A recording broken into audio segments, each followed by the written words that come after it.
కల్వకుంట్ల కుటుంబం నమ్మించి మోసం చేయడంలో దిట్ట. కవిత కాంగ్రెస్ పార్టీని మునిగే నావా అంటుంది. మునిగే నావా కాదు, మిమ్మలను మీ కుటుంబాన్ని, మీ కల్వకుంట్ల కుటుంబాన్ని ముంచేసిన సైనిక కాంగ్రెస్ పార్టీ అంటే.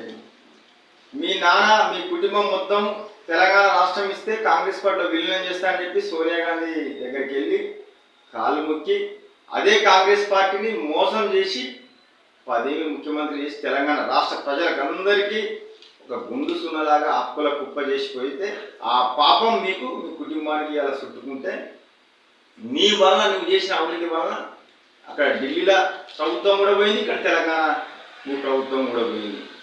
నువ్వు మళ్ళీ నేనేదో ముఖ్యమంత్రి అవుతా అని నువ్వు ప్రజలకు వస్తే అది కుదిరే పని కాదు.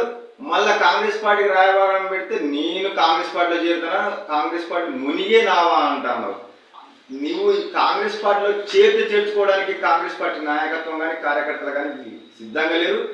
ఏదైతే నీ మాట ఎత్తితేనే వ్యతిరేక రావాలని మళ్ళీ దాన్ని కవర్ చేసుకోవడానికి కాంగ్రెస్ పార్టీ మునిగినావా అని చెప్పి డాంబికాలు కొట్టుకుంటున్నావు.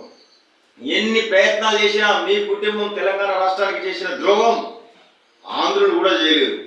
ఆంధ్రులు కూడా 50 ఏళ్ళు 60 ఏళ్ళు కలిసి ఉన్నా కానీ తెలంగాణ రాష్ట్రానికి ఎన్నో ప్రయోజనాలు చేసిన. బ్రిటిష్ వాళ్ళు కూడా నిజాం పాలన కూడా తెలంగాణకి ఇంత కష్టం జరగలేదు.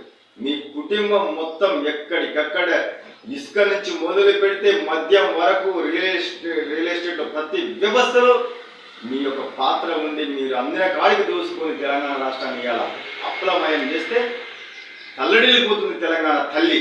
మళ్ళీ ఏదో ఒక ముసుకేసుకొని అట్లా అన్నదారుణం ఇట్లా చెల్లెదారుణం అన్ని డ్రామా అల్లుకుంటూ తెలంగాణ ప్రజల మీద దాడి చేయడానికి చేసే కుట్రను మేము ఖండిస్తున్నాం. నిన్ను కాంగ్రెస్ పార్టీలో నువ్వు నీ కుటుంబం వచ్చి కాళ్ళు ముఖ్యంగా కానీ కాంగ్రెస్ పార్టీని చేర్చుకోవడానికి సిద్ధంగా లేవు.